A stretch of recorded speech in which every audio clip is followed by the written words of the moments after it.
Hey, are you Adam Graham? The very same. And this is my old-time radio snack wagon.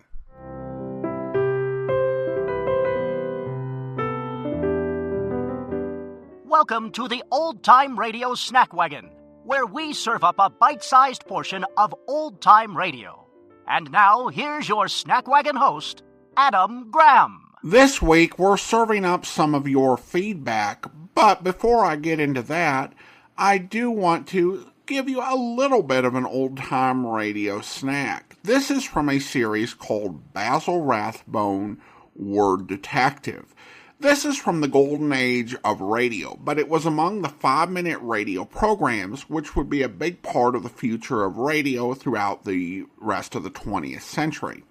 There's no real publicity on the series or some sort of news item of what the series was planned for. In many ways, I think it's kind of self-explanatory, as it has Basil Rathbone explaining the interesting origins of various words. I did find some ads for where the series was airing.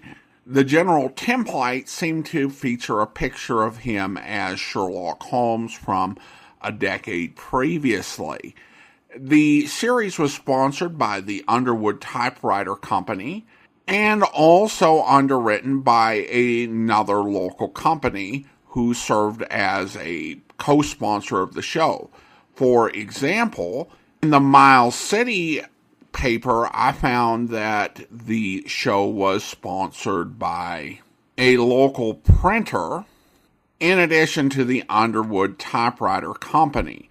The circulating episodes are missing any of the ads, but we do have the Word Detective segment, so let's go ahead and listen to this episode of Basil Rathbone, Word Detective. 2,000 years ago, in the crowded marketplace of an ancient North African city, the soldiers of Caesar Augustus sampled an exotic new delicacy from the East.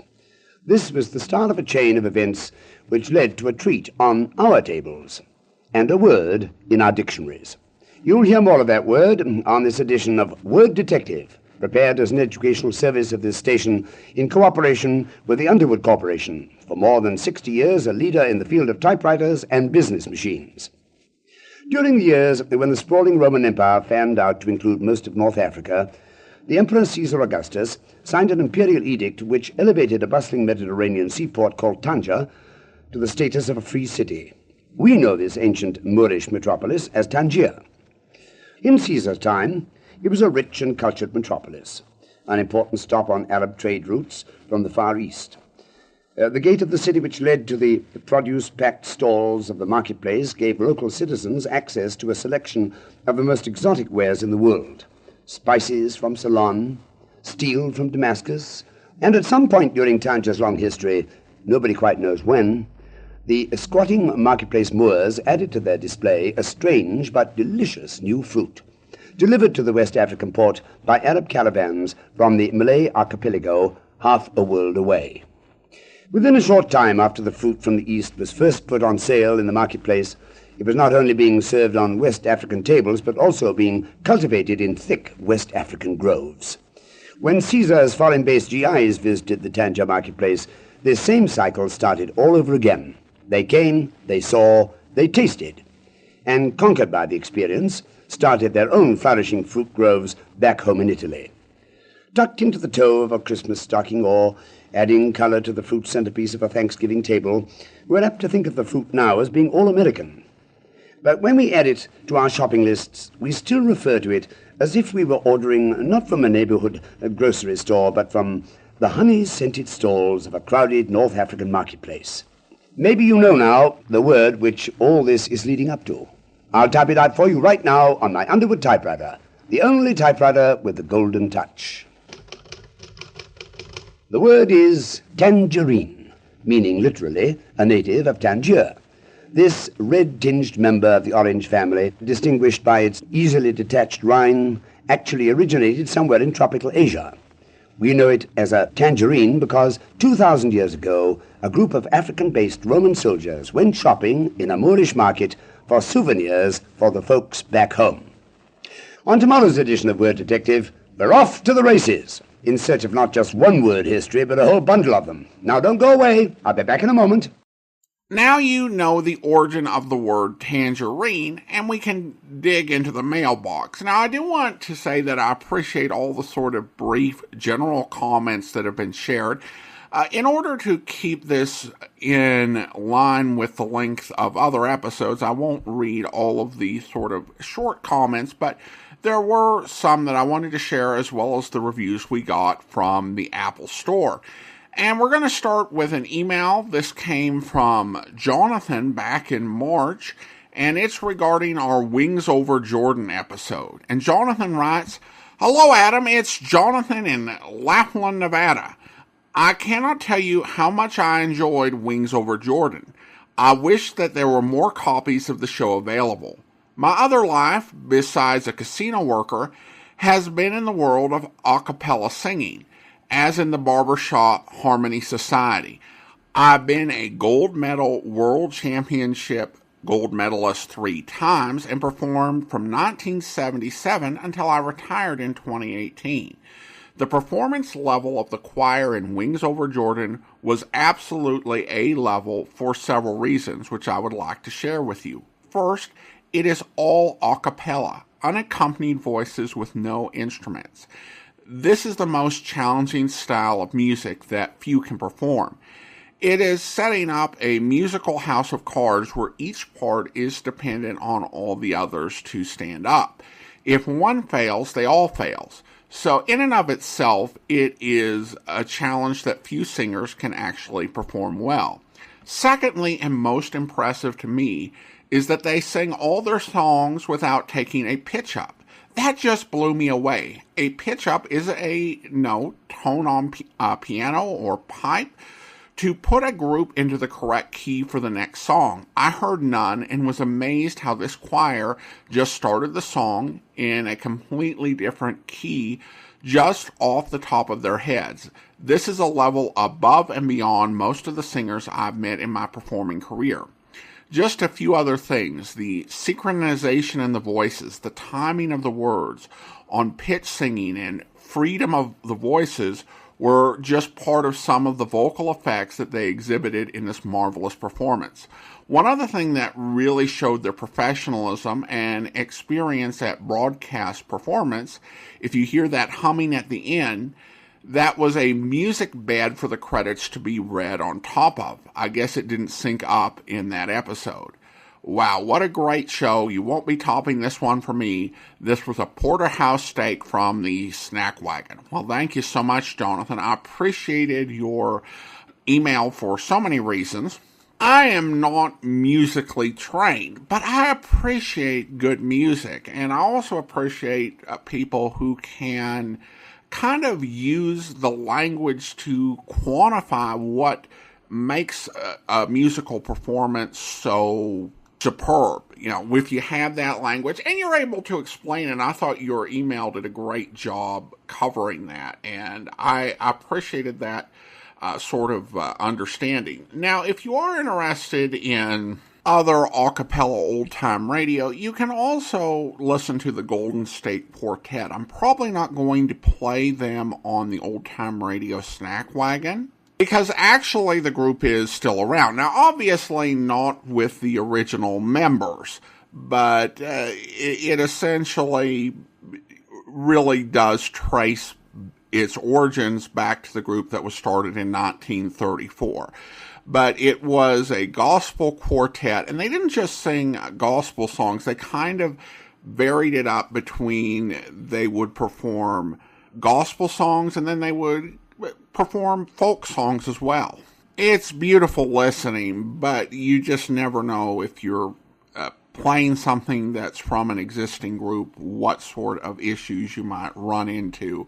So you won't hear it there, but you can find it over at the Internet Archive, a lot of places, and it is very stunning as well. And finally, I will say that I am aware of the Barbershop Harmony Society.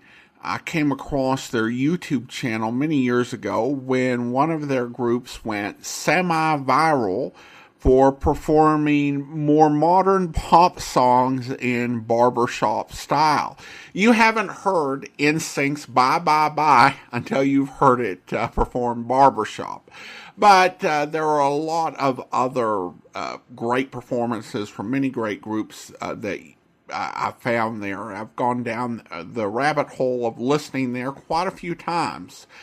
So their YouTube channel is definitely worth checking out. Then we have a comment on YouTube regarding Pat O'Brien's From Inside Hollywood. Yes, please, more Pat O'Brien. I want to bring attention to one other movie he did in addition to the great ones you mentioned. Ragtime is known as James Cagney's big comeback film, his first in 20 years, give or take a year. But it was also Cagney's best friend, Pat O'Brien's first film in a number of years too. Also, listening to the episode reminds me of my days as a tour guide in Boston back in the late 90s.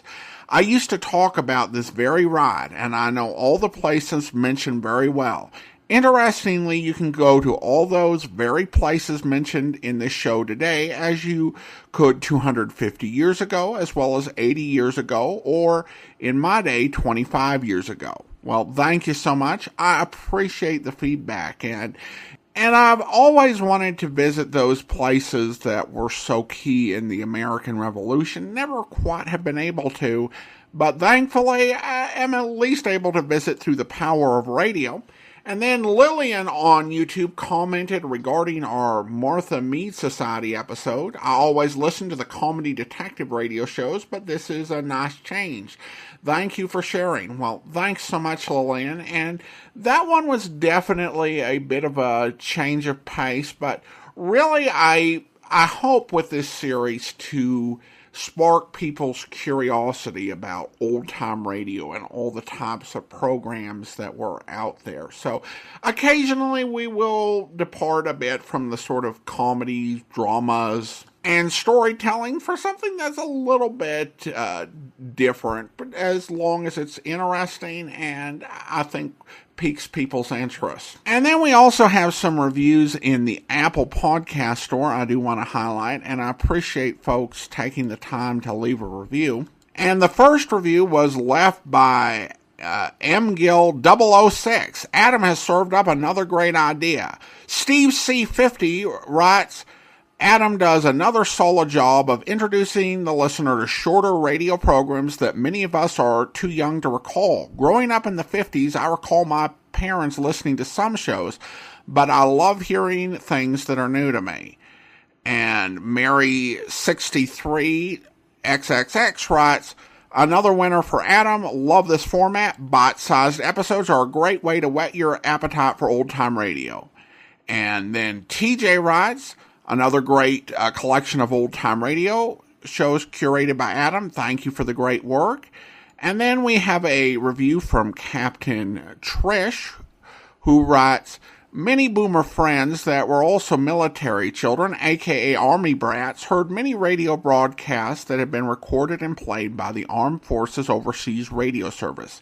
Me, I discovered Great Detectives and now Snack Wagon in the past decade as I listened to the podcast while recovering from 5 orthopedic surgeries, 2 more to go. Thank you, Adam. Too poor to contribute, but I tell everyone about your old-time radio series. Well, thank you so much. I appreciate you sharing about the podcast and getting the word out and taking the time to write a review. And, of course, all the best to you on the upcoming surgeries. Glad we've been able to keep you company through those. And I appreciate everyone who has been so supportive of the old-time radio snack wagon.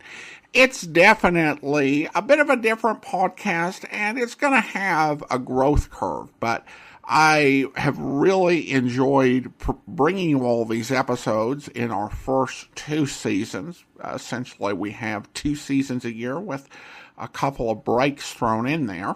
And I appreciate and welcome your suggestions. We've gotten some interesting ones, and I would love to hear your ideas for things that we could play in Season 3. But again, thank you so much. I appreciate all your feedback. And of course, we will have one more trip out in the old snack wagon on Monday as we'll close out our second season and get ready to come back to you with fresh recipes for old-time radio goodness. It's time for me to close up the old snack wagon. But don't worry, we'll be back with another serving of old-time radio goodness before you know it. If you want to enjoy some of our longer form podcasts, you can feast away at my website at greatdetectives.net. Your emails are also welcome at adam@snackwagon.net. The Old Time Radio Snack Wagon comes to you from Boise, Idaho. Your host is Adam Graham. Sound production is by Rhines Media, LLC. You can listen to past episodes of the Old Time Radio Snack Wagon as well as connect on social media at our website at snackwagon.net. Email suggestions for episodes to adam@snackwagon.net. This has been the Old Time Radio Snack Wagon.